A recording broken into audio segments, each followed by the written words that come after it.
Hi friends, weekend in తాయ్పై ఈ cinema 2024లో release అయింది. ఈ సినిమాని తెలుగు డబ్బింగ్ చేసి ఈ మధ్య అమెజాన్ ప్రైమ్ లో రిలీజ్ చేశారు. ఈ సినిమా ఎలా ఉందో చూద్దాం.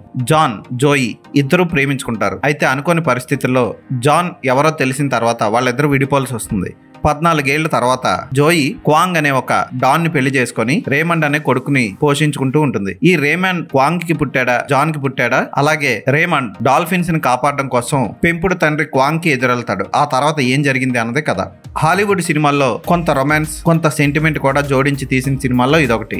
జాన్, జోయి మధ్య లవ్ స్టోరీ ఆకట్టుకుంటుంది. 7 ముద్దులు, 6 ఫైట్లు లాగా వాళ్ళ కాపురం సాగుతుంది. అయితే తిరిగి వాళ్ళిద్దరూ కలవడం, రేమండ్ ఎవరి కొడుకో తెలిసిన తర్వాత సినిమా ఊపందుకుంటుంది. యాక్షన్ సన్నివేశాలు చాలా బాగుంటాయి. చక్కటి ఫోటోగ్రఫీ. జోయి పాత్రలో గ్వే లున్ మే చాలా అందంగా ఉండి ఆకట్టుకుంటుంది. లూక్ ఇవాన్స్ కి గ్వే లున్ మే మధ్య వచ్చే సన్నివేశాలు రొమాంటిక్ గాను ఉంటాయి. అసభ్యకరంగా ఉండకుండా కుటుంబంతో కలిసి చూడదగ్గ విధంగా ఉంటాయి సన్నివేశాలు. శృతి మించలేదే ఎక్కడ. ఇక రేమండ్ పాత్రలో వ్యాట్ యాంగ్ చాలా చక్కగా చేశాడు. పెంపుడు తండ్రికి సొంత తండ్రికి మధ్యలో నలిగిపోతూ తల్లికి సపోర్ట్ గా ఉంటూ బామ్మ ఇంటికి వెళ్లి ఆశ్చర్యపోయే సాదాసీదా కుర్రాడిగా బాగా నటించాడు. జాన్ బాస్ గా చార్లెట్ ఫీల్డ్స్ పోలీస్ ఆఫీసర్ పాత్రలో ఆకట్టుకుంటుంది. యాక్షన్ సన్నివేశాలు బాగుంటాయి. వాటి చిత్రీకరణ హైలైట్ ఈ సినిమాకి. చక్కగా ఫ్యామిలీతో కలిసి ఈ సినిమాని ఎంజాయ్ చేయొచ్చు. తెలుగు డబ్బింగ్ బాగుంది. ఫోటోగ్రఫీ, ఎడిటింగ్, స్టైలిష్ గా తీసిన యాక్షన్ సన్నివేశాలు ఈ సినిమాకి హైలైట్. క్వాంగ్ పాత్రలో సుంగ్ కాంగ్ చాలా బాగా చేశాడు. విలనిజం అద్భుతంగా పండించాడు. ఈ సినిమాకి నేను ఇచ్చే రేటింగ్ 3.5/5.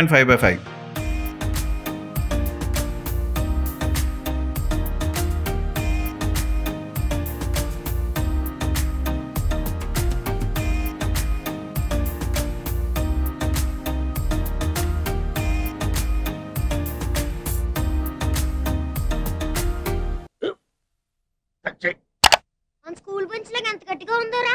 కొట్రా, కొట్టు, పర్లేదు, కొట్టు. బాబాయ్ ఏంటి నువ్వు కొడతావా? కమా బిట్ మీ యార్. వద్దు బాబాయ్. వాడిని నేను కొట్టడం లేదమ్మా, వాడినే నన్ను కొట్టమంటున్నాను. నువ్వేం కంగారు పడక్కర్లేదు. అడుగుతావేంటి?